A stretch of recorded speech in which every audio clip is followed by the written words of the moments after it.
You know the old saying, good things come to those who wait? Well, it really did.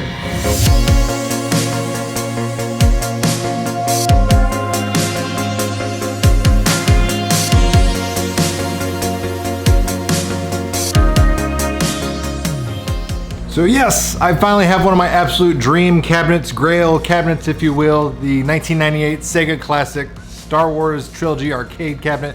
This is the stand-up variation. They made different deluxe sit-downs as well.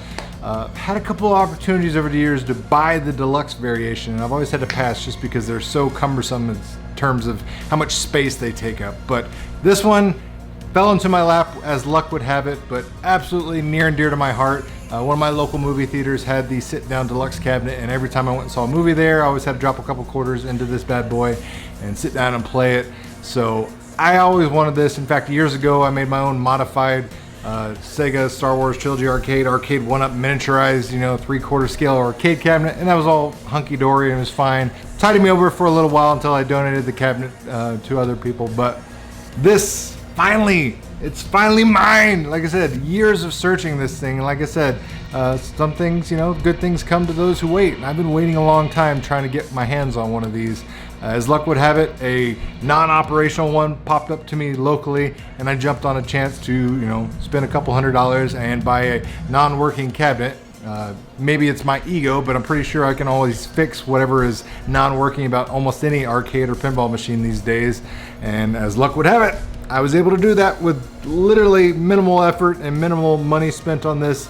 Couple of things I noticed when I was, transporting it was in amazing condition.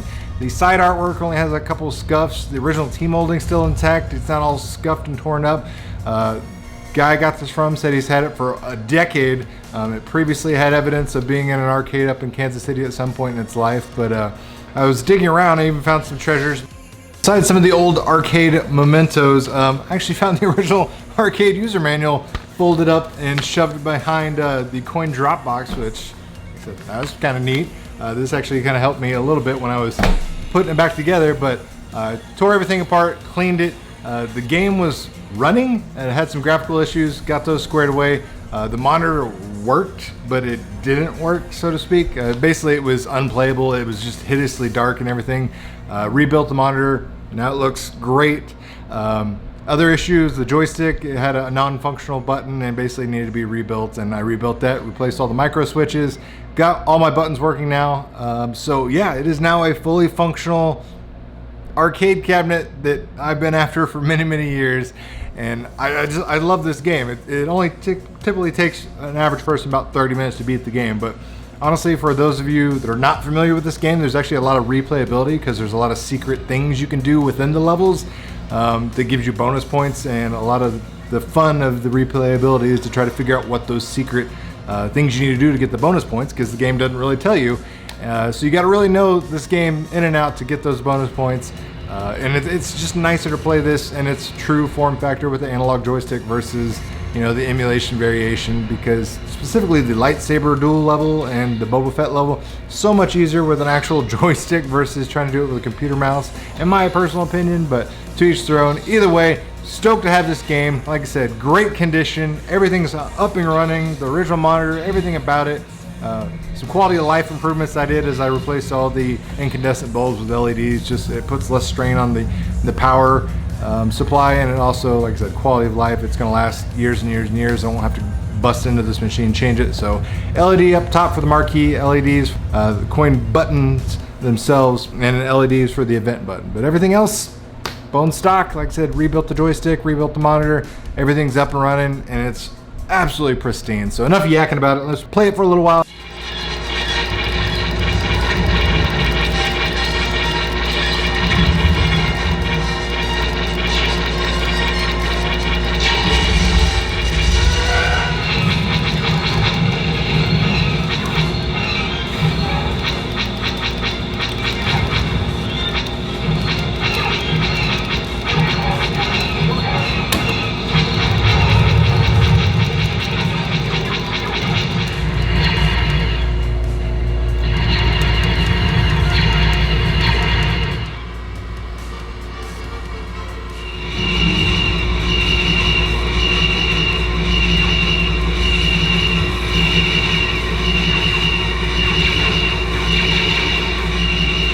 Let me know in the comments down below what you think of the Sega Star Wars Trilogy arcade game. Is it something you've always enjoyed? Is it something you're like, meh, I prefer console ports of other newer games instead? You know, to each their own, but this is my jam. Sega's always a sweet spot for me. Star Wars another number 2, so super excited to finally have this in the collection. Anyways, that does it for this video, guys. If you enjoyed the content, make sure you hit that like button, share this video with your friends if you found the information helpful, and as always, thanks for watching, guys. It really means a lot.